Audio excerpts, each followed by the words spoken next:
الحمد لله رب العالمين والعاقبة للمتقين ولا عدوان إلا على الظالمين والصلاة والسلام على نبينا محمد وعلى آله وأصحابه أجمعين اللهم انفعنا بما علمتنا وعلمنا ما ينفعنا وزدنا علما. Бүткүл аламдардын Роббиси Аллах субханала тағала чексиз алкыш мактоолорду. Андан кийин пайгамбарыбыз Мухаммад саллаллаху алейхи вассаламга Аллах тағалам салават саламдарын айтып, сүйүктүү пайгамбарыбыз саллаллаху алейхи вассаламдын өмүр баянын окууну улантабыз. Демек өткөнкү сабагыбызда сиз менен биз чоң Бадыр согушуна келип токтогонбуз. Пайгамбар саллаллаху алейхи вассалам өткөндө айтып өткөндөй, Бадыр согушунда негизинен согушту максат кылган эмес эле. Балким ошол Мединеден Мекке шаарынан чыккан Меккенин мушриктеринин кербенин алууну гана максат кылган. Бирок Аллах таалам тагдырына ушундай нерсени жазган экен, алар эмне кылышты? Ошол кербен пайгамбар саллаллаху алейхи вассаламды эмне утурлап, пайгамбар саллаллаху алейхи вассалам чыккан жолдон жүрбөстөн башка жол менен деңиздин жээгине салып пайгамбар саллаллаху алейхи вассаламдан алдынан буйтап өтүп кетти да, аларга пайгамбар саллаллаху алейхи вассаламга Меккенин мушриктерин жөнөтүп койду. Ошентип пайгамбар саллаллаху алейхи вассалам эмне аргасыз согушууга эмне болду? Аргасыз болду. Пайгамбар саллаллаху алейхи вассаламдын согуштун астынан өткөзгөн жыйыны жөнүндө, кеңеши жөнүндө өткөнкү сабагыбызда токтолуп өткөнбүз. Ошентип пайгамбар саллаллаху алейхи вассалам ошол Бадыр өрөөнүнө жетип келет. Бадыр өрөөнүнө жетип келип, ошол жердеги кудуктардын бирөөсүнө токтогон учурда Хаббаб ибн Мунзир радыйаллаху анхунун пайгамбар саллаллаху алейхи вассаламга берген кеңешинин негизинде пайгамбар саллаллаху алейхи вассалам ошол кудуктардын эң аягына барып олтурукташып, бардык кудуктарды жаап, андан кийин өзүнө эмне мусулмандарга бир аң каздырып, ошол сууну ошол жерге толтуруп, андан кийин калган кудуктарды жаап койгон ошол жөнүндө токтолуп, ошол жеринен эмне кылганбыз, бүтүргөнбүз. Демек ошол жерден улантабыз иншаллах. Ошол учурда пайгамбар саллаллаху алейхи вассаламга Саад ибн Муад радыйаллаху анху бир жакшы пикир берет. Ал пикир кандай пикир дей турган болсок, Саад ибн Муад радыйаллаху анху пайгамбар саллаллаху алейхи вассаламга келип ушундай дейт: "Эй Аллахтын элчиси" дейт, "Сизге бир чатыр тигип" дейт, "Сиз ошол чатырда бардык нерсени көзөмөлдөп туруңуз" дейт. Эгерде Аллах таалам тагдыр кылып мусулмандар утулуп бараткан болсо, сиз ошол чатырда өзүңүздүн улооңузду минесиз дагы ошол Мединеде калган мусулмандарга барып кошулуп, ошолор менен эмне кыласыз дейт, биргеликте кийин эмне өзүңүздүн ишиңизди улантасыз дейт. А эгерде дейт мусулмандарга Аллах таалам ийгилик берип, мусулмандар жеңишке жетише турган болсо, анда да сиз эмне кыласыз, ошол чатырда олтуруп бүт нерсени башкарып турасыз дейт. Пайгамбар саллаллаху алейхи вассаламдын ушул пикири эмне пайгамбар Саад ибн Муаз радыйаллаху анху ушул пикири пайгамбар саллаллаху алейхи вассаламга аябай жагып, пайгамбар саллаллаху алейхи вассалам Саад ибн Муазга жакшылыкка дуа кылып, андан кийин ошол эмне чатырды пайгамбар саллаллаху алейхи вассалам ошол Бадырдын түндүк тарабына орноттурат дагы, бийигирээк жерге орноттурат. Ошол бийигирээк жерден пайгамбар саллаллаху алейхи вассалам Бадыр өрөөнүндө болуп жаткан бардык нерсени алакандай көрүп турганга мүмкүнчүлүк эмне түзүп беришет. Ошол чатырды Саад ибн Муаз бир канча жилдет алып, ошол чатырды коргомокчу болот. Ошол пайгамбар саллаллаху алейхи вассалам турган штаб деп койсок да болот. Ошол штабты пайгамбар саллаллаху алейхи вассаламдын эмне турган штабын Саад ибн Муаз бир канча жилдет менен корууга өз милдетине алат. Андан кийин түн болот. Пайгамбар саллаллаху алейхи вассалам ошол түндө өрөөндө айланып жүрүп, ар бир жерге колу менен ишарат кылып, мынал жерде эртең мынал шейит болот, эртең мынал шейит болот деп, бардыгын эртең мынал жерде өлөт деп көрсөтүп берет. Аллах субханала таалам ошол учурда жакшынакай бир жамгыр жөнөтөт. Ал жамгыр мусулмандар үчүн рахмат болот. Аллах таалам бул жөнүндө Куранда баяндап ушундай дейт: "Ошондо Аллах силерди өзү тарабынан тынчтык, бейпилдик болуш үчүн жана жүрөгүңөрдөн коркууну кетирүү үчүн көз ирмемдик уйку менен ороду жана жүрөгүңөрдү, кадамыңарды аны менен бекемдеп, силерден шайтандын азгырыгын кетирип, таза пакиза кылуу үчүн үстүңөргө асмандан жамгыр жаадырды" дейт. Караңыздар, ошол эле учурда Аллах субханала таалам аларга жакшынакай бир үргүлөөнү берет. Ошол үргүлөө себептүү алардын жүрөгү эмне бейпилчилик табат. Адатта согуш учуру бул адам баласына оор учур. Себеби бул мындай өлүм коркунучу. Көпчүлүгү согуштун алдынан ушунчалык каттуу кыжалат болгондон, сарсана болгондон уйку деген нерсе такыр качып кетет. А бирок Аллах субханала таалам момундардын жүрөгүнө ошол уйку деген нерсени коркуу деген нерсени алып салат дагы, ошол кичине үргүлөө менен алардын жүрөгүнө бейпилчилик берет. Мекке мüşриктеринин абалына токтой турган болсок, өткөнкү сабагыбызда айтып өткөнбүз, ушундай жамгыр жааганда жанагы Мекке мüşриктерине азап болгон жамгыр болгон. Ушунчалык баткак болуп, жанагылар кыйналып, эмне ошончолук кыйынчылыгын үстүнө кыйынчылык кошулган жамгыр болгон. Ал эми момундарга болсо Аллах Тааланын райымы болду деп. Андан кийин таң болот Мекке мüşриктеринин согуш майданына кирүүсү.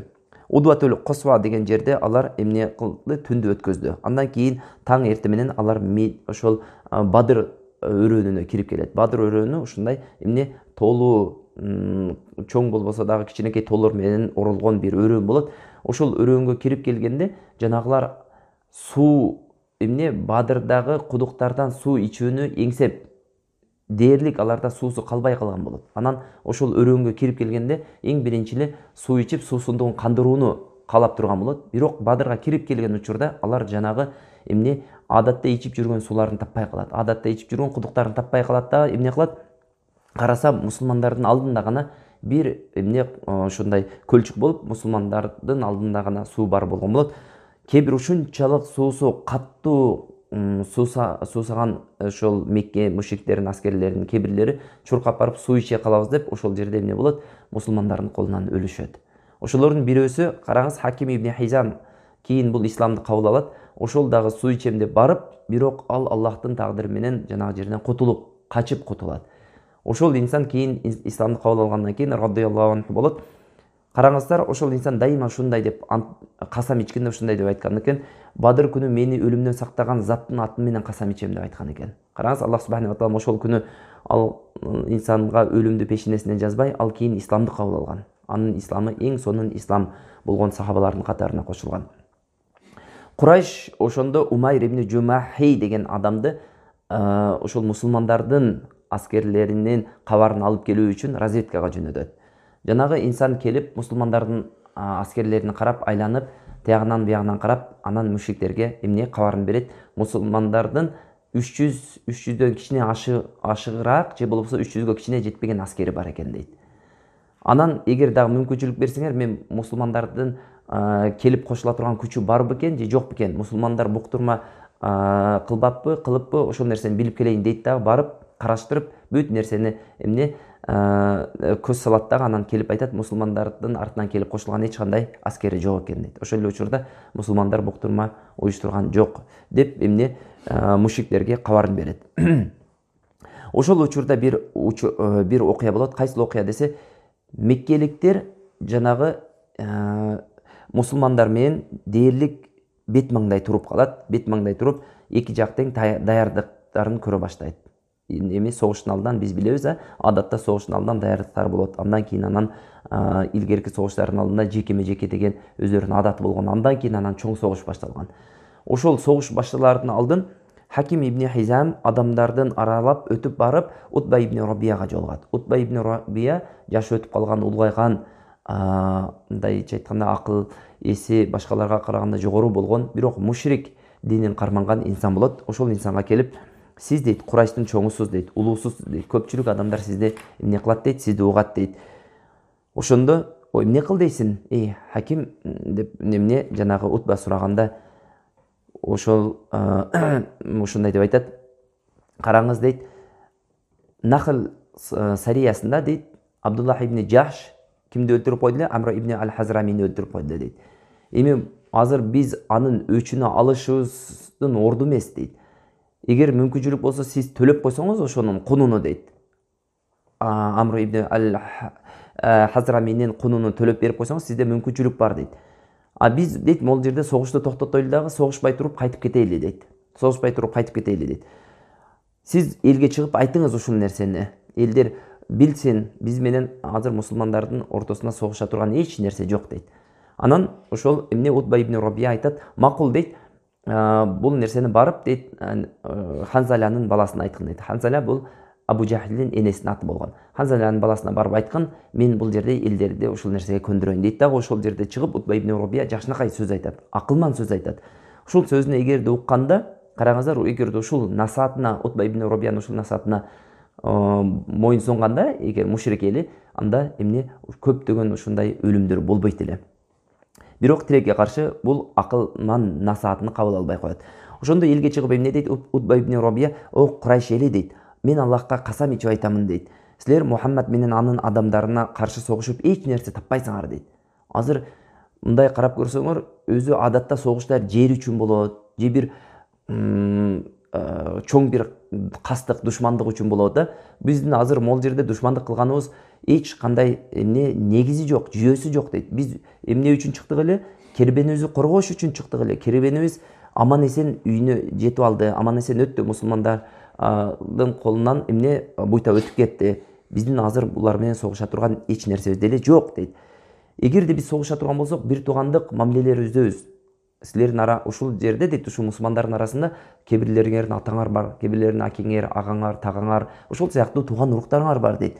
Келгиле дейт, биз согушпай коёйлу дейт. Эгерде Мухаммад дейт, эгерде утуп бардыгын үстүнөн үстөмдүүлүк кылса, анда бизге душманчылык кылбайт дейт. Эгерде Мухаммадды башка бирөөлөр уткан болсо, анда биз каалаган нерсе орун алат дейт. Аны биз утпайбыз дейт, башка арабтар өздөрү жетиштүү болот дейт. Жанагы жерде элдер кыйла угуп, көнүп калат, ошол насаатына көнүп, ынанып, жанагы согушту каалабай туруп калат. Бирок Хаким ибн Хизам Абу Жахилге барып, ушул кабарды жеткизгенде, Утбанын жүрөгү түшүп, жүрүүн бошоп кетиптирби дейт. Эмне үчүн Утба артка кайтып атат? Мен билемин Утбанын эмне үчүн кайтып атканын. Эмне үчүн артка кайтып согушууну каалабай жатканын. Себеби Утбанын дейт, мусулмандардын арасында баласы бар, Хузайфа деген. Ошол баласы өлүп калуусунан коркуп турат. Себеби биз азыр согушту баштаганда эле мусулмандардын бардыгын талкуулайбыз. Ошолордун арасында Утбанын баласы өлүп калыш коркунучу бар үчүн Утба артына кайтып коркоктук кылып жатат деп ушундай каттуу сөз айтат. Анан Хаким ибн Хизам бул сөздү кимге жеткизип келет? Бул сөздү Утба ибн Рабияга жеткизип келет. Ушундай деп айтты Абу Жахил дегенде, жанагы жерде Утба ибн Рабияны аябай ачуусу келет дагы. Бул ушундай жаман сөзү менен тилдейт дагы. Бул адам туруп турсун, көрөт өзүн ошол кылган кылыгы кандай жаман экенин көрөт дейт дагы. Анан эмне кылат? Жанагы жерде Утба ибн Рабия менен Хаким ибн Хизамдын келишкен пландары ишке ашпай, жанагы жерде Абу Жахилдин жанагы сунушу алдын сүрүлүп кетет. Ошол эле учурда Абу Жахил ошол согуштун алдынан өзүнүн аскерлери дүрбөлөңгө түшүп, бөлүнүп кетпештигин алдын алып туруп, жанагы Амро ибн ал-Хазраминин өлүп калган, Нахла согушунда өлүп калган ошол кишинин агасына барат дагы. Сенин агаң дейт, Утба дейт, адамдарды артка кайтып алып кетүүнү каалап турат дейт. Сен дейт, билемин дейт, сенин көзүңдөн дейт, өзүңдүн бир тууган акеңдин өчүн алуулонуп турат дейт. Сен азыр элге чыккын дагы дейт, элдерди шыктандыргын дейт согушка.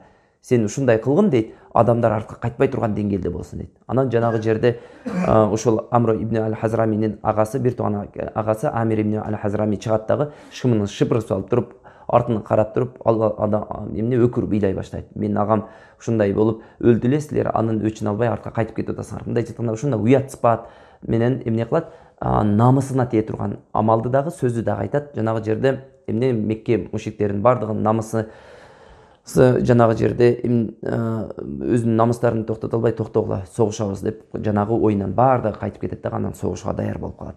Ошентип Абу Жахил ушундай бөлүнүп артка кайтып бараткан жеринен ошол адамдарды кармап калат. Андан кийин жанагы жерде ошол согушка тизилип болгондон кийин бетме-бет башталат. Бетме-бетте Курайш өзүнүн эң күчтүүлөрүн чыгарат. Эң күчтүүлөрү ким? Ошол жерде Шайба ибн Рабия, Утба ибн Рабия, ошол сыяктуу күчтүү адамдар чыгат. Бирок ошол учурга чейин пайгамбар саллаллаху алейхи вассаламдын ошол жанагы тизип турган аскерлердин арасында бир окуя болот. Кандай окуя десе, пайгамбар саллаллаху алейхи вассалам бардыгын ошондой тизип турган учурда Сауат ибн Газия деген сахаба болот. Сауат ибн Газияны пайгамбар саллаллаху алейхи камчысынын арты менен Сауат ичиңди киргизгин деп, сапка тегиз тургун деп, ичине мондой камчы менен түртүп коет курсагына. Ошондо Сауат ибн Газия, Аллахтын элчиси дейт, сиз менин курсагымды ооруттуңуз дейт, мен сизден өч алууну каалаймын дейт. Караңыз, жанагы жерде согуш, мына согуш башталат деп турат. Душмандар менен, мусулмандарга эң чоң душмандык кылган Мекке мушриктери менен согуш башталат деп турган учурда пайгамбар жөнөкөй адамдан да эмес, пайгамбар салсамдан өч алууну талап кылат жанагы сахаба. Жанагы жерде сахабалар, артында турган сахабалар ушунчалык каны кайнап кетет. Эмне болуп жатат? Эмне болуп кетти деп. Анан жанагы жерде пайгамбар саллаллаху алейхи караңыз, адилеттүү инсан болгон. Дайыма өкүм адилеттүү чыгарган пайгамбар саллаллаху алейхи вассалам. Жанагы жерде макул, эгерде сизге зыян берип койгон болсом, макул менден өч алыңыз деп курсагын ушундай ачканда, Сауат ибн Газия радиаллаху анху чуркап барып кучактап өп алат. Жанагы жерде пайгамбар саллаллаху алейхи эмне кылганың бул, эй Сауат дегенде, Аллахтын элчиси дейт, биз мына согушка кирүүгө даярдап көрүп турабыз дейт. Азыр согушка кирип, балким өлүп калуу эмне ушундай өлүмдүн астында тураттырбыз дейт. Эми дейт, мен эң акыркы денем дейт, эң акыркы тийген денем сиздин денеңиз болуусун кааладым дейт. Караңыздар, пайгамбар саллаллаху алейхи вассаламга болгон сүйүүсүн сахабалардын. Субханаллах, эң акыркы көз ирмеминде дагы пайгамбар саллаллаху алейхи вассаламдын денесине тийгизип, эмне бул дүйнөдөн шейит болуп өлүүнү каалайт. Андан кийин пайгамбар саллаллаху алейхи вассалам бардыгын эмнеге сапка тургузат дагы, менден буйрук болмоюнча дейт, согушту баштабай турасыңар дейт. Менден буйрук болмоюнча согушту баштабай турасыңар дейт. Ошондой эле душман жабыла басып келе жатканда жаминен аткыла, жакындап келгенде найзаны көтөрөсүңөр дейт. Ал эми силерде ар тараптан тороп калмайынча кылычтарыңарды кылыңар сурбагыла дейт. Ошондон кийин анан пайгамбар саллаллаху алейхи вассалам өзүнүн чатырына кирип кетет. Саад ибн Муаз жана анын бир канча жилдеттери пайгамбар саллаллаху алейхи вассаламды ошол чатырыны, штабыны курчап эмне коргоого алышат. Ошентип пайгамбар саллаллаху алейхи вассаламдын сабы тизилет, бардыгы өз ордуна турат. Пайгамбар саллаллаху алейхи вассалам болсо ошол жерде дуасын баштайт. Ушунчалык Аллах таалама жалбарып дуа кылат. Караңыз, пайгамбар саллаллаху алейхи вассалам дуа кылат, ошол эле учурда караңыз, Абу Жахил дагы дуа кылат. Абу Жахил дагы Аллах таалама эмне жалбарып ушундай деп дуа кылат. О Аллахым дейт, Мухаммад тууган уруктун арасын өздү. Биз билбеген кайдагы нерселерди дин катары алып келди. Бүгүн аны өлтүрө көр. О Аллах дейт, Мухаммад экөөбүздүн кайсы бирибиз сага сүйүктүү болсок, экөөбүздөн кимибиздин ишибиз сага макул болсо, бүгүн дал ошол кишиге жардам берген дейт. Караңыздар, Абу Жахил дагы Аллах таалама ушундай оор кырдаалда эмне кылган, дуа кылган. Албетте ошол эле учурда өзүнүн Хубал жана башка кудайларына да дуа кылган. Андан кийин согуш башталат. Согуштун эң биринчи башталуусуна Асват ибн Абул Асват ал-Махзуми деген киши эмне адепсиздик кылып согушту баштап жиберет. Ал кандай кылат десе, жанагы суусап кеткенден, каттуу суусап кеткенден ушундай согуш башталайын деп турган учурда дагы сууга чуркап бара коем деп суу ичем дегенде Хамза ибн Абдул Мутталиб радиаллаху анху жанагынын эмне бутуну ушундай балтырынан үзө чабат. Балтырынан үзө чапканда жанагынын каны дээрлик мушриктерге жете турган деңгээлде атып кетет.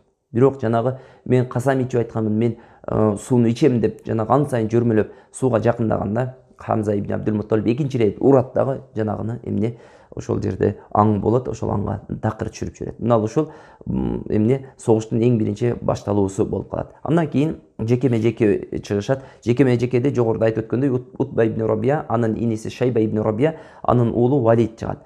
Анан пайгамбар саллаллаху алейхи вассалам ансарлардан болгон. Ансарлар Мединенин элинен болгон.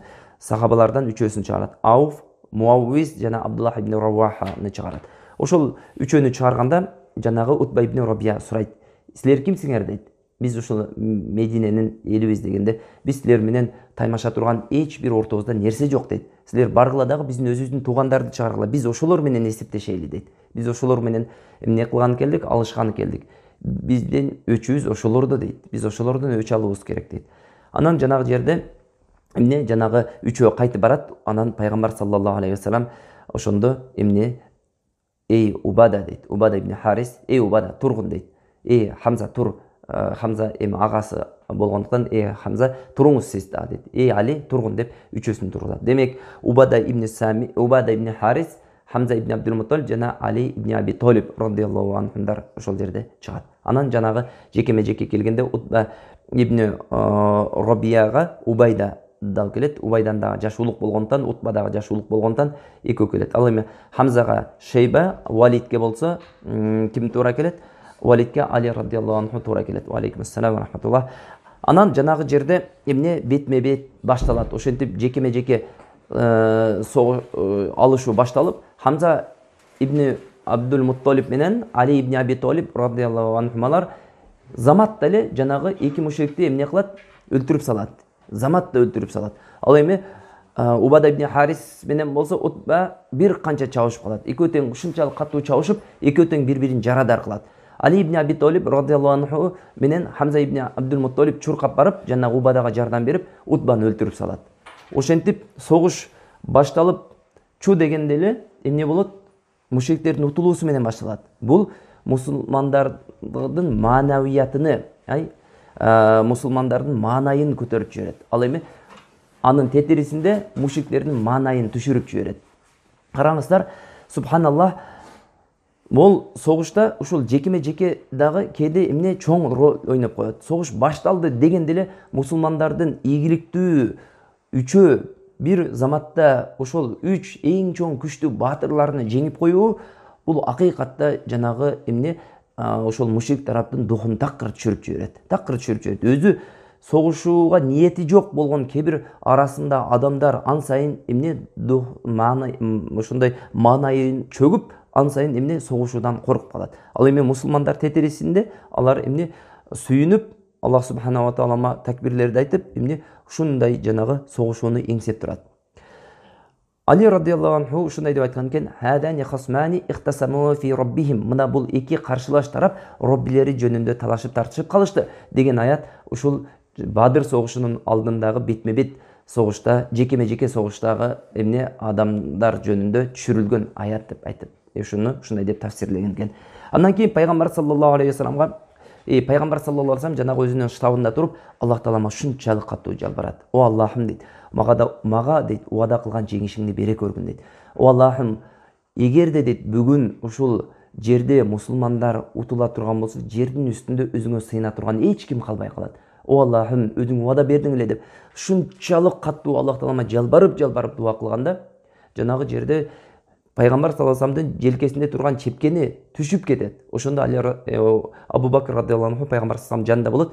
Пайгамбар саллаллаху алейхи вассаламга: "О Аллахтын элчиси, балким Аллах таалам сиздин дуаңызды кабыл кылар, жетер эми" деп жанагы эмне чепкенини пайгамбар саллаллаху алейхи вассаламга кийгизип коет.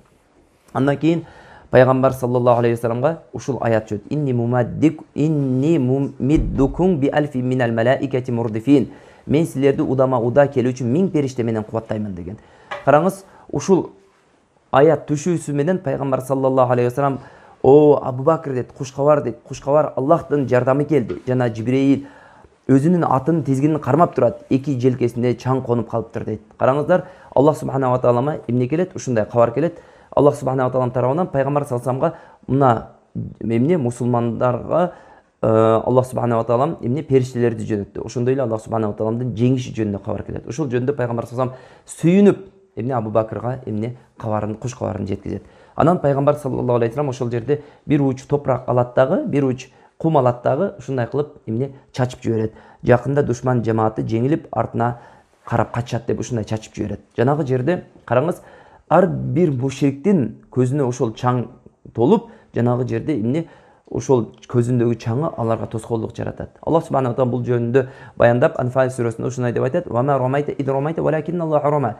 Сен ушундай кумду атканда сен аткан жоксуң, бирок Аллах таалам атты дейт. Аллах субханаху ва тааламдын изни менен жанагы эмне ар бир кум ошол мушриктердин көзүнө барып, алардын согушуусуна ан сайын тоскоолдук жаратат.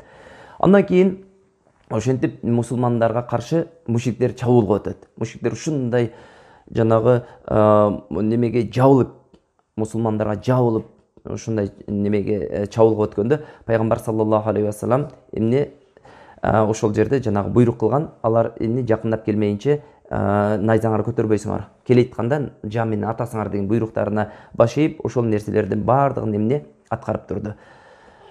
Андан кийин эмне болду? Мухаммаддын жанынын ээсине ант, ким бүгүнкү күнү согушта Аллахтан сөөп үмүт кылып, сабырдуулук, чыдамкайлык көргөсө жана артка чегинбей, алга умтулган абалда өлтүрүлсө, Аллах аны албетте бейишке киргизет деп пайгамбар саллаллаху алейхи вассалам ошол согуштун башында согуш башталайын, мына башталайын деп турган учурда ошол сөздү айтат. Караңыздар, пайгамбар саллаллаху алейхи вассалам өтө чоң убада берип атат. Кимде-ким артка чегинбестен, Аллахтан сөөп үмүт кылып, ошол эмне Мекке мушриктери менен согушкан абалда өлө турган болсо, Аллах таалам сөзсүз бейишке киргизет деген ушул сөзүнү пайгамбар саллаллаху алейхи вассалам ошол сөзүн укканда, эмне Умайр ибн Хуммам деген вах деп жиберет. Ушундай сөздү айтып жиберет. Бул эми таң калыштуу сөз араб тилинде. Жанагы жерде пайгамбар саллаллаху алейхи вассалам: "Эй Хуммам" дейт, "Сенин оозуңдан бул сөз чыгуусуна эмне себеп болду?" дегенде, "Эй Аллахтын элчиси" дейт, чындап эгерде мен азыр өлө турган болсом дейт, мен Аллахтын ээлеринин катарына кошуламбы дегенде пайгамбар саллаллаху алейхи вассалам албетте сен Аллахтын ээлеринин катарына кошуласың дегенде жанагы жерде хумам курма жеп турган болот. Курма жеп турган болот. Карасаңыз, ошол курманы карайт дагы дейт. Ушул курмамды жеп бүтүштүк дейт. Мен үчүн дейт, ушунчалык узун өмүр болуп кетет. Ушунчалык узун өмүр болуп кетет менин бейишиме киришке дейт. Караңыз, менин бейишиме киришиме ушунчалык чоң эмне кылып коет дейт. Мындай айтканда тоскоолдук жаратып коет курманы жештигим. Дейт дагы курманы ыргытып туруп, ошол менен чабуулга кирип кетет дагы ошол жерден шейит болот. Караңыз, иманы мусулмандардын мындайча айтканда ошол жердеги иманы батырлыгыны. Бул биз көп айтканбыз, караңыз, бир туугандар, согушта дайым эле курал жарак чоң роль ойнобойт. Курал жарактан дагы мурда эмне адам баласынын жүрөгүндөгү ишеними, жүрөгүндөгү сезими чоңураак роль ойнойт. Караңыз, жогоруда айтып өткөндөй, мусулмандардын жанагы маанавиятынын көтөрүлүүсү дедик, маанавияты ушундай духу көтөрүлүп туруусу пайгамбар саллаллаху алейхи вассаламдын ушундай сөздөрүнөн кийин, пайгамбар саллаллаху алейхи вассалам окуп берген аяттардан кийин мусулмандарды эч бир нерсе токтотуп кала албайт эле. Ошондой окуялардын бирөөсү Ауф ибн Харис айтат. Ауф ибн Харис мындай деп айтат: "Эй Аллахтын элчиси" дейт, "Аллах тааламды күлгүзө турган учур кайсыл?" дейт. Пайгамбар саллаллаху алейхи вассалам Аллах тааламды күлгүзө турган учур мусулман дейт, соотсуз дейт. Мына зоот деп коет да. Ошол убакыттын кийилген бурамы жилети болгон. Ошонсуз кирип душман менен согушуп, ошол жерде өлүүсү Аллах тааламды күлгүзөт дегенде ошол жерде жанагы кийип турган соотун чечет дагы, ошол бойдон кирип барып туруп, эмне ошол жерде шейттердин катарына кошулат. Көрдүңүздөрбү? Мусулмандардын согуш башталбай атып көрсөткөн батырлыктарыны. Эми ушундай бул биз азыр бир же эки мусулмандын мисалын келтирдик. Ал жерде 300дөн ашык куттум ушундай сезимде болгон мусулмандар болгон. Эми мындай мусулмандарды эч ким токтотуп кала албайт эле. Утба ибн Рабия жанагы Утба ибн Рабия эмес, жана башында айтып өткөн согуштун башталышында Асват ибн Абдул Асват деген эмне Ал-Махзуми деген адам жөнүндө айттыга. Андан да мурда жанагы мындайча айтканда разведка кылып Мекке мушриктери майдандагы абалды билип келүү үчүн Умайр ибн Аль-Жумахиди жөнөткөндө Умайр ибн Аль-Жумахи ушундай бир сөз айткан эле. Алардын дейт көзүндөн дейт ушундай өрт көрүнүп турат дейт. Алардын колунда кылычтан башка эч нерсе жок, бирок ошол кылыч менен кеминде бир мушрикти, бир Меккенин элин өлтүрөм деп даярдык турат деп жанагы эмне мушриктерге айтып келген. Бирок ошол сөзү чындык эле. Ошол мусулмандар, караңыздар, курал жаатынан мушриктерге тең келбейт эле. Бирок мусулмандардын иманы ушундай сезими аябай күчтүү болгондуктан жанагылар чындыгында жок дегенде ошол бир кылычы бир адамды өлтүрөм деп даярда турган болот, даярдыкта турган болот. Анан ошол жерде согуш башталат. Согуш башталып, жанагы жерде согуш ушундай күчүнө кирип, мусулмандар менен каттуу чапкылаша баштайт жанагы эки тарап. Ошондо пайгамбар саллаллаху алейхи вассалам ушундай деп айтат: "Жакында душман жамааты жеңилип, артынан карап качат" деп ушундай эмне сөздөрдү айтат. Ибн Саад Икримада мындайча риваят кылат: "Ошол күнү" дейт, "көп мушриктердин башы жана колдору денесинен үзүлүп жатты" дейт. Караңыз, өзүнөн өзү эле үзүлүп жатты дейт. Бул да болсо жанагы Аллах тааланын периштелери мусулмандардын сабында мусулмандар менен биргеликте согушкан эле. Башка сахабалар айтат, Ибн Аббас радыйаллаху анху айтат, ансарилердин бири дейт, бир мушрикти кууп бара жаткан эле дейт. Капысынан дейт, ушундай бир камчынын үнү угулду дейт. Камчынын үнү угулуп дейт, жанагы мушрик жерге кулап жатып калды дейт. Кийин ошол мушрикти барып карасак дейт, мол жүзүнө, мурдуна ушундай камчы урулган дейт, камчынын ээзи жанагы мурдун алып кеткен дейт, шылып кеткен дейт. Жана ошол адамда ошо денесинде көк нерсе калган дейт, ушундай каттуу урулган бир нерсенин изи калган эле дейт. Көрдүңүздөрбү? Периштелер мусулмандардын сабында болуп, ошол жерде мушриктерди периштелер да эмне кылып жатты, чапкылап жатышты. Ошол окуялардын бирөөсү Абу Дауд Аль-Мизани риваят кылат: "Мен дейт, бир мушрикти кууп бараткам" дейт. Бир мушрикти кууп барып, ушундай кылычымды көтөрүп дейт, эми башына чабайын десем дейт, башы дарбоздай болуп тоголоно түштү дейт. Менин кылычым жете элек, бирок башы дарбоздай болуп тоголонуп өз денесинен түшүп кетти дейт. Көрдүңүздөрбү? Ушундай окуялар болгон. Аллах субханаху ва тааламдын мужизасы болгон. Аллах таалам жөнөткөн жанагы периштелер мусулмандардын сабында согушуп, жанагы эмнелерди, мушриктерди ошондой кылып эмне өлтүрүп жатты. Ошол учурда Али радиаллаху анху айтат, пайгамбар саллаллаху алейхи вассалам Бадыр согушу күнү дейт, Абу Бакыр экөөбүзгө мындай деп айтты дейт. Бирөөңөрдү Жибрейил, бирөөңөрдү Микаил эмне шерик болуп силер менен бирге согушуп жатат деп айтты дейт. Абдуллах ибн Аббас айтат, мен дейт, Аббас ибн Абдул Мутталиб айтат, туткунга түшүрүп келди дейт. Аббас ибн Абдул Мутталиб ал күнү кимдер менен келген эле? Мекке мушриктери менен келген эле. Ошондо айтат, мен дейт туткунга түшүрүп келишти дейт. Аллахка ант ичип айтамын дейт. Алар мени туткунга түшүргөн жок. Мединеден келген мусулмандар мени туткунга түшүргөн жок. Мени башка бирөөлөр туткунга түшүрдү дейт. Караңыздар, периштелер ошол жерде мусулмандарга жардам берди. Мусулмандар менен биргеликте Мекке мушриктерини өлтүрүштү. Ошол учурда жанагы Сурака ибн Малик деген адамдын сүрөтүндө болуп, Мекке мушриктери менен биргеликте согушка чыккан адам эми артын карабай качып кетет. Жанагы жерде Хаким ибн Хизам, эй Сурака, кайда баратасың деп жанагы жерде эмне кылат? Сураканын артынан кармап калайын деп ушундай аракет кылганда, жанагы жерде Сураканы Сурака ибн Маликтин сүрөтүндө келген иблис эмне Хаким ибн Хизамды ушундай чапкылап, жанагы жерден эмне ушул саптан качып чыгып кетет. Ошондо адамдар, эй Сурака, кайда баратасың? Сен биздин артыбызда туруп коргойбуз деп убада бербедиң беле десе, ошол жерде иблис ушундай сөз айтат: Инни аро ма ла тарау. Инни ахафуллаху валлаху шадидул айқаб дейт. Мен дейт, сиздер көрбөгөн нерсени көрүп турам дейт. Мен Аллах Тааланан корком, чындыгында Аллах Тааланын азабы аябай каттуу дейт. Ал дегени мен мусулмандардын эмне көзүнөн жеңишти көрүп турам. Мусулмандар утат, бул жамаатты жок кылат деп эмне жанагы жерде иблис артына карабай качкан бойдон деңизге кирип ошол менен жок болот. Мушриктердин үзүл кесил жеңилүүсү. Ошентип мусулмандардын кайраттуу чабуулдарынан кийин мушриктердин сабы бузулуп, эмне мушриктер секинден артка чегине баштады. Согуш учурунда жанагы мусулмандар чарчап, мушриктер чарчап турганда, мусулмандарга кайратына кайрат, күчүнө күч кошулуп, жанагы жерде ан сайын эмне кыла баштады? Мушриктерди четтен өлтүрө баштады. Же болбосо четтен туткунга ала баштады. Ошентип жанагы жерде дээрлик мушриктер ошо артка чегинип калганда, эмне Абу Жахил ошол жерде эң акыркы жолу болсо дагы аракет кылып мушриктерди калтырып калуу үчүн эң акыркы аракеттерин жасады. Эмне кылды? Эй Курайш жоокерлери деди. Сураканын качышы деди. Сураканын качышы силерди артка чегинүүгө себеп болбосун деди. Эй Курайш эли деди. Утбанын, Шайбанын жана анын иниси болгон Валидтин өлүмдөрү деди. Силерди эмне жүрөгүңөрдөгү батырлык сезимин алып койбосун деди. Чындыгында алар шашкалактап кетти деди.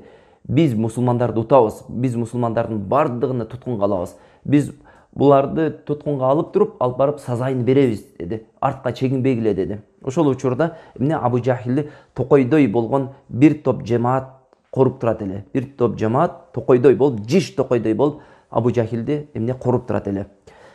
Бирок жанагы Абу Жахилдин сөзү эч бир мушрикти алып кала алган жок. Мушриктер жанагы мындай чоң, мындайча айтканда жоготууларды көргөндөн кийин алардын жүрөгүндө эч кандай согушка болгон калуу калбай калды дагы артка чегине баштады. Эми артка чегингенде эмне алар чегинип кээ бирлери эмне артка кача баштады. Ошол учурда Абу Жахил да эмне кылат? Ошол жерде кор болгон абалда болот. Анын өлүмүнө Абдурахман ибн Ауф ушундай баяндайт. Бадыр согушунда дейт. Бадыр согушунда мен майданда согушуп жүрөт элем дейт. Бир учурда эки ансари жигит келди да, мага дейт, бирөөсү шыбырай баштады дейт. Абаке, мага Абу Жахилди көрсөтүңүзчү деп.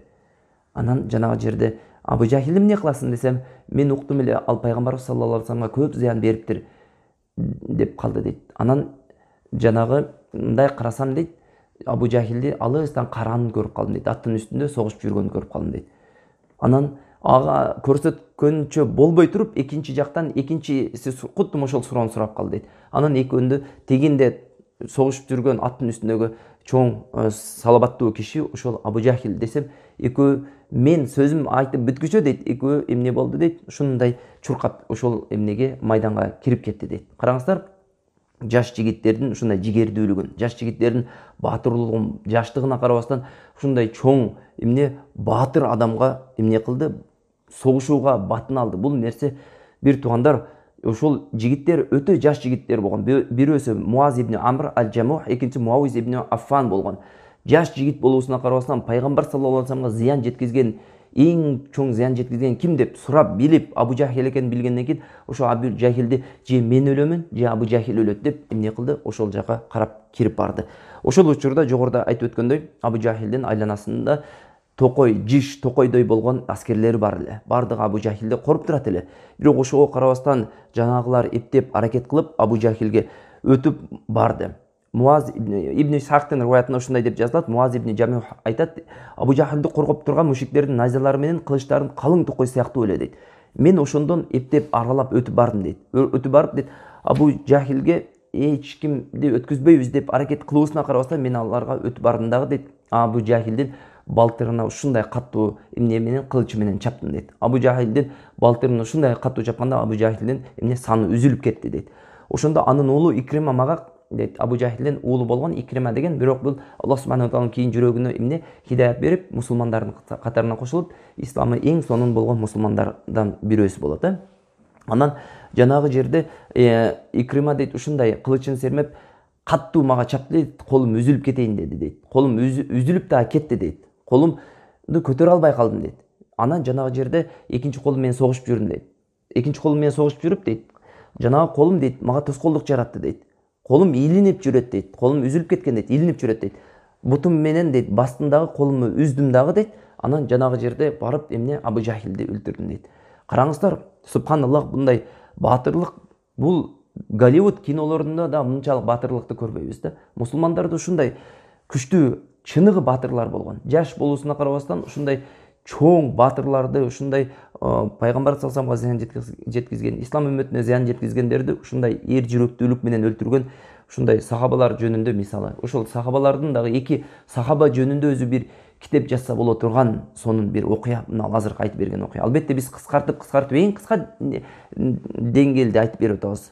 Эң кыска өзү негизинен бул нерсе карасаңыз чын-чынына келгенде бардыгы барып иманга барып такалат. Иман ушунчалык күчтүү болгондуктан жанагы жерде азчылык болуусуна карабастан көпчүлүктүн үстүнөн үстөмдүүлүк келгени булардын жүрөгүндөгү иманы, Аллах таалам тарабынан келген жеңиш албетте. Андан кийин Аллах таалам тарабынан келген периштелер ушул мусулмандардын сабына туруп, ошол мушриктер менен согушуусу уларга эмне жеңиш тартуулады. Андан кийин согуш аяктап, анан пайгамбар саллаллаху алейхи ва саллям өлүктөрдү карап келгиле деп жөнөтөт. Ошол учурда эмне болот? Бардыгы өлүктөрдү издеп жүрүп, Абдуллах ибн Масуд радыйаллаху анху Абу Жахилдин чалажан болуп өлүп жатканын көрүп калат.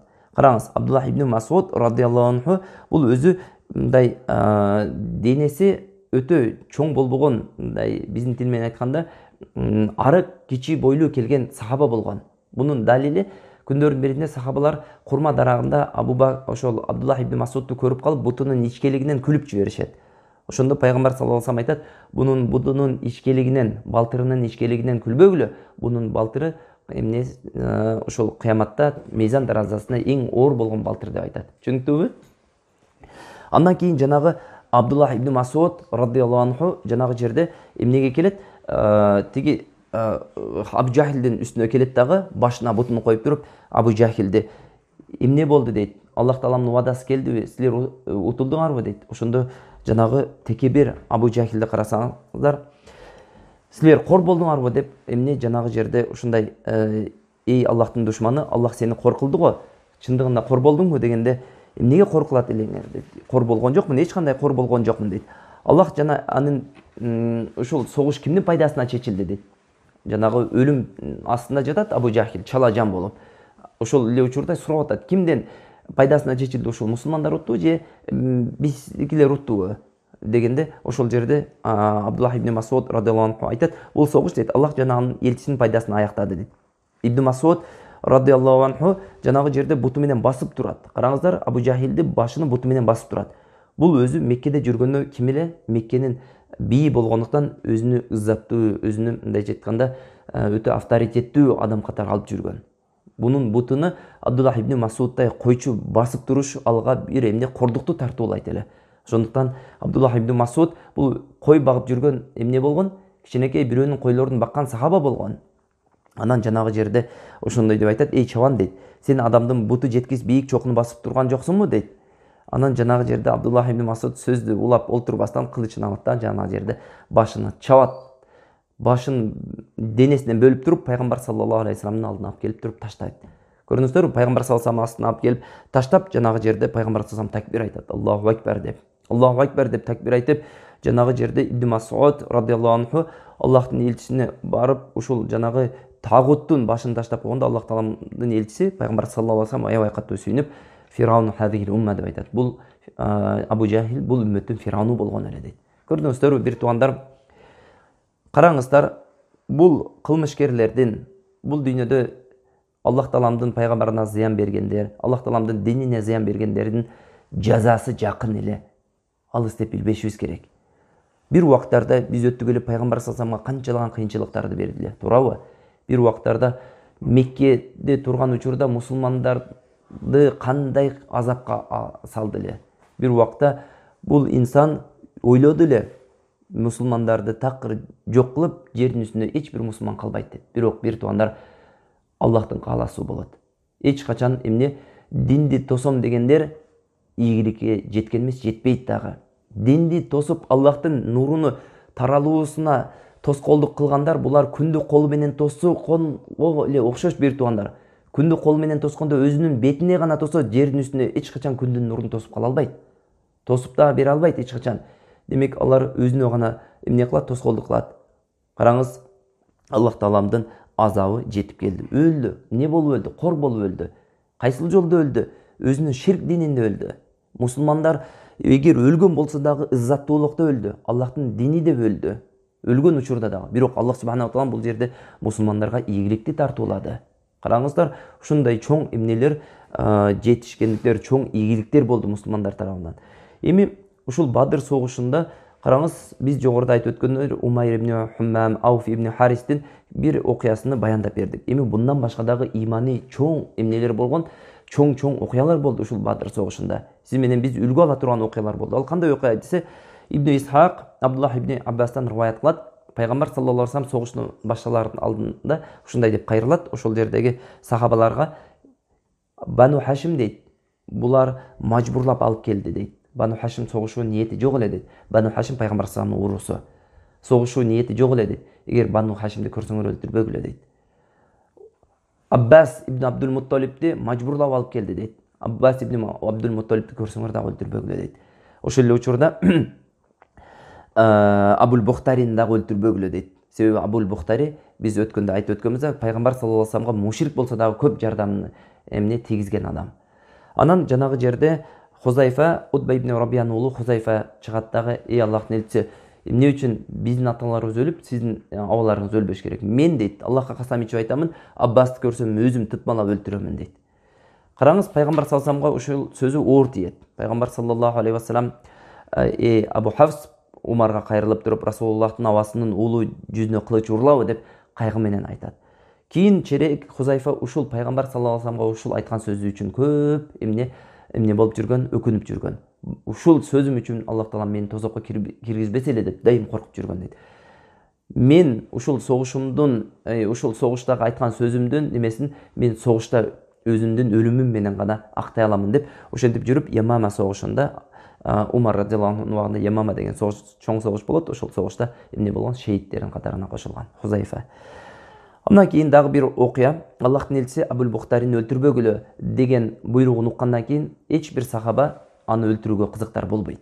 Бирок Абул Бухтари өзүнүн жанаша жакын досу болгон шериги менен бирге чыгып, экөө биргеликте согуш кылып турган учурда Мужаззар ибн Зияд деген сахаба көрүп калат. Ошол шеригини өлтүрөйүн деп барса, Абул Бухтари алдынан чыгат.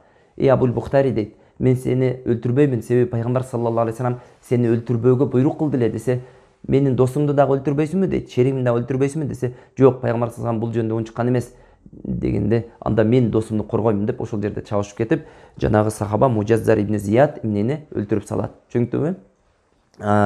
Мужаззар ибн Зияд Абул Бухтарини өлтүрүп салат. Ошентип Абул Бухтари ошол жерде өлгөндөрдүн катарына кошулат.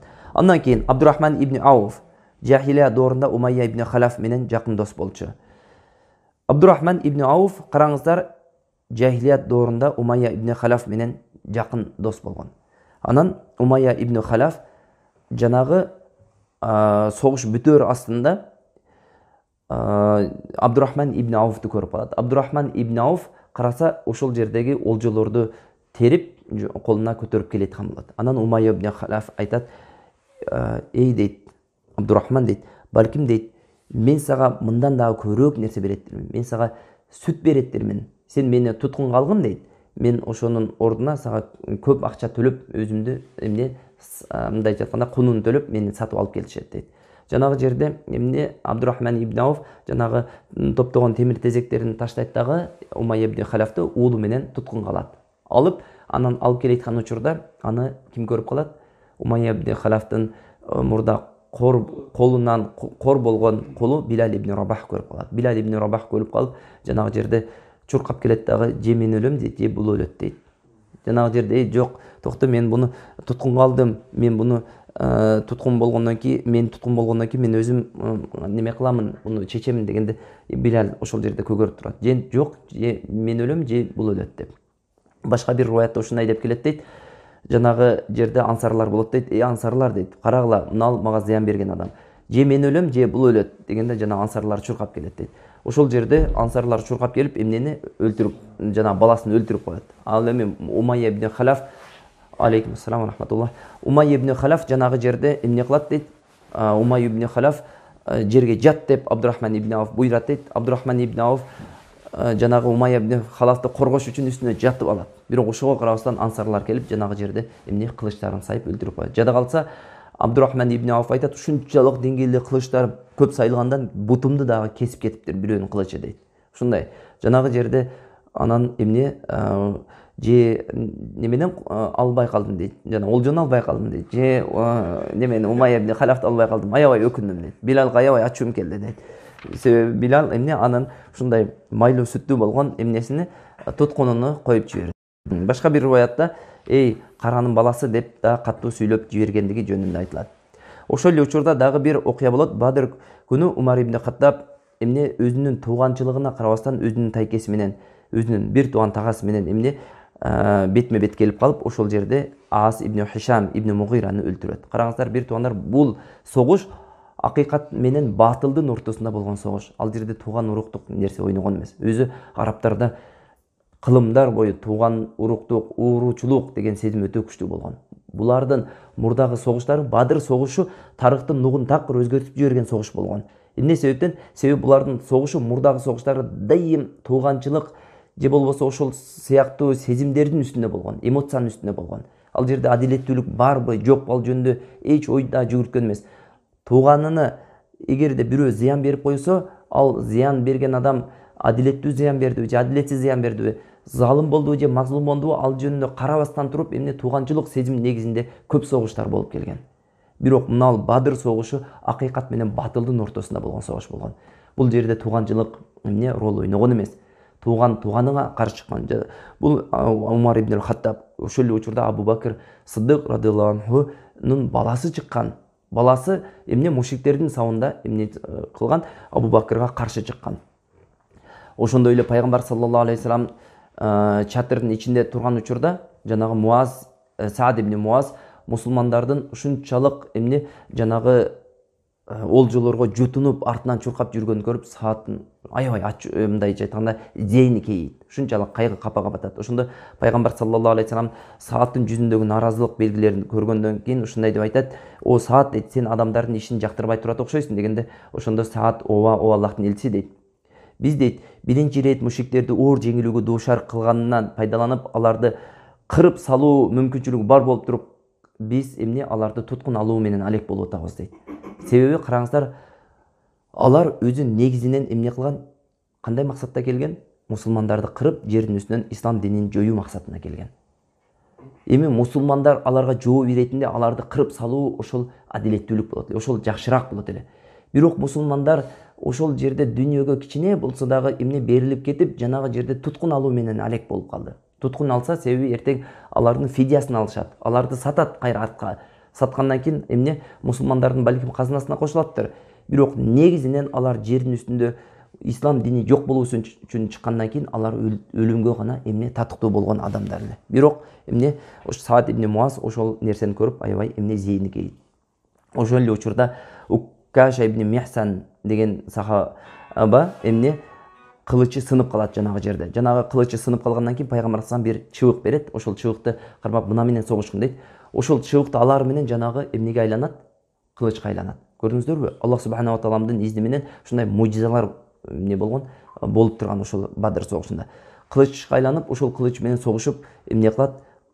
Ошол Бадыр согушуну ийгиликтүү аяктайт. Кийин дейт, ошол Уккаша ибн Михсан кайсы согуш болбосун ошол кылыч менен эмне кылган дейт? Согушкан дейт. Жада калса өлгөндө дагы ушул кылыч менен өлгөн, жана ушул кылыч менен көмүлгөн дейт. Бадыр согушуну аяктап калганда Мусаб ибн Умайр Ал-Абдари деген өзүнүн агасы Абдул-Азиз Умайр дегенди эмне кылат? Жолуктуруп калат дейт. Мусаб ибн Умайр бул Мединеге биринчи болуп келген элчи да, өзүнүн бир тууган агасыны жолуктуруп калат. Ошондо ал жанагы Мусаб ибн Умайрдын агасы Абдул-Азиз ибн Умайрды бир ансари сахаба колун байлап туткунга алып жатканын көрөт. Ошондо жанагы ансариге Мусаб ибн Умайр кайрылып, жакшыраак кармагын, бунун апасы бай, жакшынакай кылып төлөп берет дейт. Өзүнүн апасы жөнүндө сөз кылып атат. Себеби өзүнүн апасы өтө бай инсан болгон. Мусаб ибн Умайрды биз мурдагы сабактарыбызда айтып өткөнбүз, эң сонун кийимдер, эң сонун атырлар менен эмне камсыздап турган. Бирок Мусаб ибн Умайр динди кабыл алгандан кийин ошол эмне камсыздоосун токтоткон. Ошон үчүн бунун апасы бай, бул сага жакшылап төлөп берет дегенде, ошондо жанагы Абдул-Азиз ибн Умайр айтат: "Эй, сен менин бир тууганым эмес белең? Эмне үчүн бул сөздү айтып атасың?" Десе, "Жок, мен сенин бир тууганың эмес, мен бир тууганым ал ансари" деп. Карасаңыз, дин ошол бир тууганды бир курсактан чыккан эки адамды экиге бөлүп, эмне бирөөсүн хакта, бирөөсүн батылда кылды. Көрдүңүздөрбү? Согуштан кийин пайгамбар саллаллаху алейхи вассалам эмне кылды? Жанагы бир кудукту, ошондой эскирип калган кудукту ошол даярдатып, ошол жерге жанагы мушриктердин эмнесини, денесини апарып туруп ошол жерге таштатып салды. Демек, караңыз, бир туугандар, мушриктер кор болгон абалда өлдү жана кор болгон абалда көмүлдү. Бул Аллах Тааланын корлугу. Бул бир туугандар, бир эле Меккенин мушригинин пешенесине жазылган нерсе эмес, бул кыямат күнүнө чейин мушриктердин пешенесине жазылган кордук, бул дүйнөдөгү кордук. Эми акыреттегисин айтпай эле коелу. Бул бир эле пайгамбар саллаллаху алейхи вассаламдын эмне каршылашына болгон эмес, балким бүткүл пайгамбарларга каршы чыккан эмне адамдарды ушундай өлүм күтүп алган. Караңыздар, тарыхты окуңуздар. Пайгамбар саллаллаху алейхи вассалам болобу, пайгамбар саллаллаху алейхи вассаламдан мурдагы пайгамбарлар болобу, кайсыл пайгамбарга ким каршы чыкпасын, аларды Кур'ан сиз менен бизге кор өлүм менен өлгөндүгүн баяндап берген. Мисалы Лут алейхиссаламдын коому, Худ алейхиссаламдын коому, Солих алейхиссаламдын коому баардыгы кор болгон абалда өлгөн. Демек, бул нерседен ибрат алыш керек. Динге каршы турган адамдар, дин менен согушуп аткандар, динге каршы ар түрдүү айлакерликтерин уюштуруп жаткан адамдар эмне кылыш керек? Ойлонуш керек. Динге каршы чыккан адам эч качан аягы жакшылык менен бүткөн эмес. Бул дүйнөдөгү кордугу болсо, акыреттеги кордугу Аллахка гана белгилүү. Ошентип Бадыр казатында өлгөндөрдүн саны жалпысынан 14 кишиге жетет, мусулмандардын саны 14 киши өлөт. Ошолордун 6-оосу мухажирлерден болот, 8-и ансарилерден болот. Ал эми мушриктерге токтоло турган болсок, мушриктерден 70 адам өлөт. 70 адам өлөт, мушриктердин сабынан 70 адам туткунга түшөт. 70 адам туткунга түшөт, ошол эле учурда мусулмандар көптөгөн эмне олжолорго жетет. Абу Талиб айтат, Бадыр казатынын соңунда Расулуллах саллаллаху алейхи вассалам Курайш төрөлөрүнүн 24 адамдын денесин ыплас кудуктардын бирине таштап жиберүүгө буйруду дейт. Караңыздар, пайгамбар саллаллаху алейхи вассалам ошол адамдарды ыплас болгон ушундай жиркеничтүү бир кудукка таштап жиберүүгө буйруду. Анан пайгамбар саллаллаху алейхи вассалам ошол жерден кетерден алдын ушундай деп айтты: "Эй баланчанын уулу, түгүнчө, эй түгүнчөнүн уулу баланча, Аллах жана анын пайгамбарына моюн сунганыңарга сүйүнүп жатасыңарбы? Мындайча айтканда, каршы чыкканыңарга сүйүнүп жатасыңарбы? Биз Роббибиз убада кылган нерсени таптык" деп. "А силерчи?" деди. "Өзүңөрдүн кудайларыңар убада кылган нерсени таптыңарбы?" деди. Ошондо пайгамбар саллаллаху алейхи вассаламдын жанында турган Умар ибн Хаттаб айтты: "Эй Аллахтын элчиси, булар да угуп турабы?" деди. Ошондо пайгамбар саллаллаху алейхи вассалам: "Эй" деди, "Умар" деди, "булар" деди, "сенден да жакшыраак угуп турат" деди. Аллахтын эмне Мухаммадтын жаны анын колунда болгон затка касам ичип айтамын, менин сөздөрүмдү деди, силерге караганда булар жакшыраак угуп турат деди. Көрдүңүздөрбү, бир туугандар, ошол жерде эмне Аллах субханаху таала аларды ан сайын кордугуна кордук кошулуш үчүн, азабына азап кошулуш үчүн пайгамбар саллаллаху алейхи вассаламдын ошол сөзүнө угузган дейт. Бул жерден бир пайданы алабыз жана ушул менен чектелебиз иншалла. Кандай пайда десе, өлүк адамдар укпайт бир туугандар. Өлүк адамдар укпайт. Далили Умар радиаллаху анхунун сөзү. Умар радиаллаху анху жана башка сахабалар өлүк адамдар укпайт деген этикадта ишенимде жашайт эле. Ошол себептен пайгамбар саллаллаху алейхи вассалам таң калыштуу сурап жатат. Аллахтын элчиси, булар угабы деп. Жана бул жерде пайгамбар саллаллаху алейхи вассалам ошол адамдарды угат дегендиги бул бүт өлгөн адамдар угат деген нерсе эмес, бир туугандар. Түшүнүктүбү? Аллах субханаху ва таалам алардын кордугуна кордук кошулуш үчүн пайгамбар саллаллаху алейхи вассаламдын сөзүн угузган дейт. Жана кээ бир учурлар бар дейт, хос далилдер келгендиги үчүн ошол учурда угат. Кабырда койгондон кийин кеткен адамдын эң акыркы адамдын эмне сандалисинин үнүн угат. Хадис келгендиги үчүн айтабыз. Негизинен эмне укпайт. Себеби Аллах субханаху ва таалам Кур'анда пайгамбар саллаллаху алейхи ва салламга кайрылып, сен өлгөндөрдү угутуучу эмессиң дейт. Ахли сунна вал жамааттын ишеними бир туугандар өлгөндөр угабы же укпайбы деген маселеде укпайт деп айтабыз. Түшүнүктүбү? Кескин түрдө айтабыз. Эмне себептен бул нерсеге токтолуп турабыз? Бир туугандар, бир тайпа адамдар угат деп туруп, анан өлгөндөргө эмне кылат? Мунажат кыла баштайт. Өлгөндөрдөн жардам сурай баштайт. Өлгөндөр угат деген ишеним менен анан ширкке эшик ачылар. Түшүнүктүбү? Биз ахли сунна вал жамаат пайгамбар саллаллаху алейхи хадистердин негизинде, аяттардын негизинде өлгөндөр укпайт деп айтабыз. Жана дагы эгерде уккан болгондо дагы алар пайда зыян бере албайт деп бекем ишенебиз. Чүнкү укпайт негизинен. Укканда дагы алар пайда зыян бере албайт деп бекем ишенде болобуз. Аллаху алам. Aqulu qawli hadha astaghfirullah li wa lakum. Subhanakallahumma wa bihamdik wa nashhadu an la ilaha illa anta wa nastaghfiruka wa natubu ilayk. Аллах субханаху ва таала насип болса, кийинки сабагыбызда иншаллах Меккеге ошол жеңилгендин кабары кантип жетип барды жана Мединеге кантип жетип барды ошол жөнүндө улантып кетебиз.